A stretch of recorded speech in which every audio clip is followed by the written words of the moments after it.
In the early morning of August 19th last year, a terrific storm came out of Connecticut, crossed the Long Island Sound, and slammed into the North Shore of Long Island. In Connecticut, it had already killed 3 people. It was a terrible amount of rain, almost 11 inches in just a few hours. Here in Stony Brook, and elsewhere along the North Shore, the volume of water was such that it created a lot of damage. The water entering into the impoundment that used to be here, the Stony Brook Mill Pond, was so much water that it overtopped the dam. That earthen dam had been built in about 1751, and it has blown out before. It had a washout in the late 1800s, but this one was created by water flowing over the lowest part of the dam. The dam had a road on top of it that sloped upwards toward the other side of this gully, the other side being the village of Head of the Harbor in the town of Smithtown. The Stony Brook side is in the town of Brookhaven. And so this is a boundary, the stream is a boundary between 2 townships, a village, a hamlet, and the state of New York owns most of the bottom of the harbor that this drains into.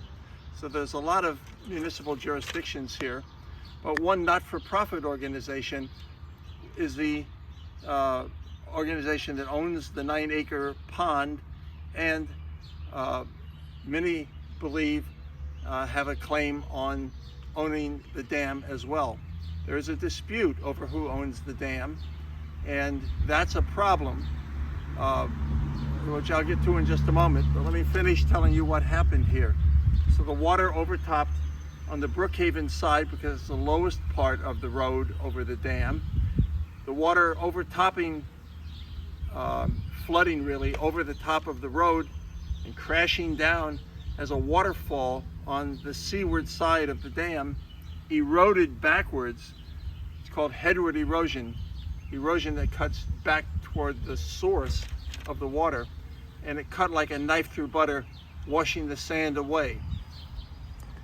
If there had been an impermeable surface on the dam on its seaward side, the water would have just bounced off of it. But it wasn't impermeable, it was sand, and it washed the sand away and narrowed the dam to such an extent that it did break. So the dispute that followed over who owns the dam has really tied up for 9 months now the question of who's responsible. Responsibility has 2 dimensions to it. One is the threat of being sued by somebody who is downstream from here, who suffered and is a victim. There's a couple of victims who had their property damaged downstream of the dam. And then there's the question of who can apply for the federal money from the Federal Emergency Management Agency, or FEMA. You have to have one signature that says we're the owner at the time of the incident. Well, the Ward Melville Heritage Organization was put on notice that they might be sued. The town was put on notice that they might be sued.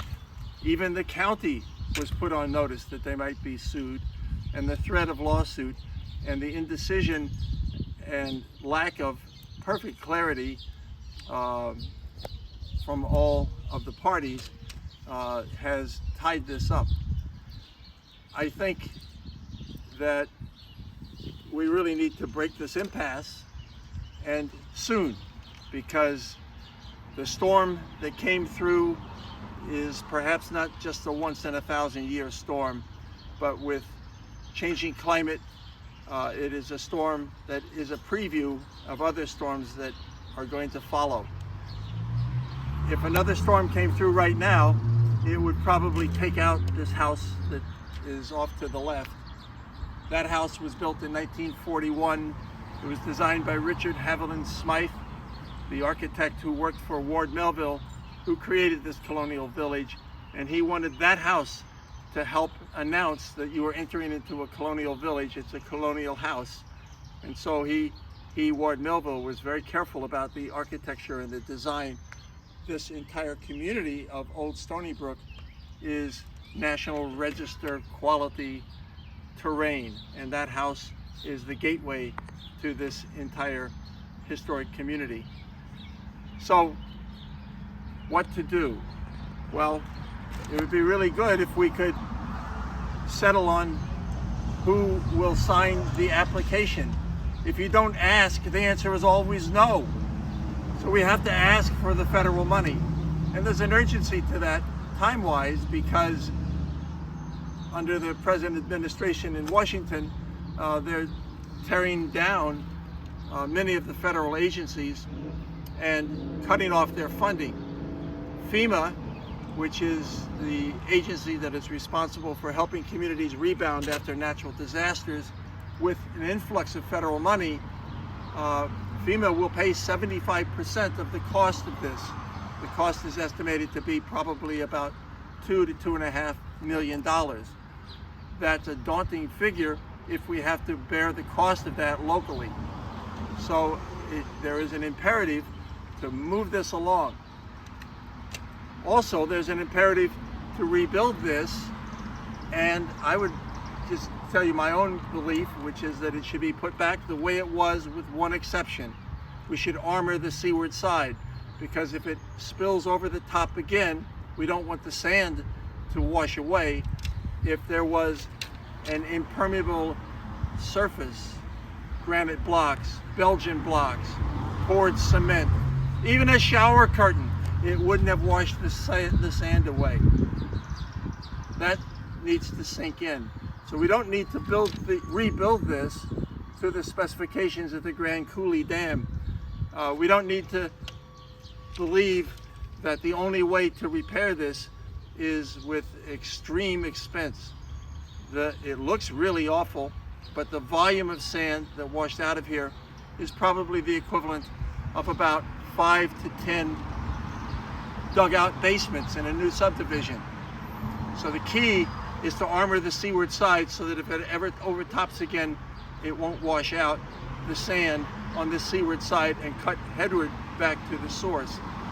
How do I know this will work? Because in Setauket, at the Setauket Mill Pond, subjected to the same storm, no damage occurred, even though the same volume of water poured over the dam there as here. So that's the answer. Armor the seaward side and restore this colonial village, make this man whole if at all possible, and recognize that he truly is a victim, but not of negligence. This was an act of nature. Unfortunately, the nature of our weather systems is becoming more violent, and that's something that has to do with burning too many fossil fuels and changing the composition of the atmosphere by putting more CO2 into the atmosphere, which causes the turbulence and disturbances in terms of weather patterns that we've seen, not just here, but all along our coastlines nationwide.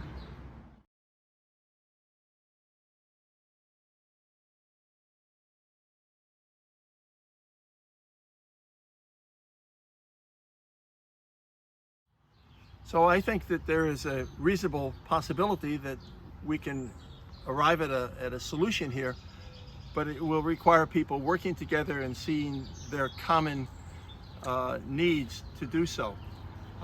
At the county level, we don't own any of this property, so this is not a county responsibility. However, because it is the joining place of 3 municipal jurisdictions, plus the state makes 4 municipal jurisdictions, the county embraces all of these governmental entities: the Village of Head of the Harbor, Brookhaven Town, Smithtown, and the state all are properties that are involved here, but the county as an entity embraces all of them. So the county may be able to play a role.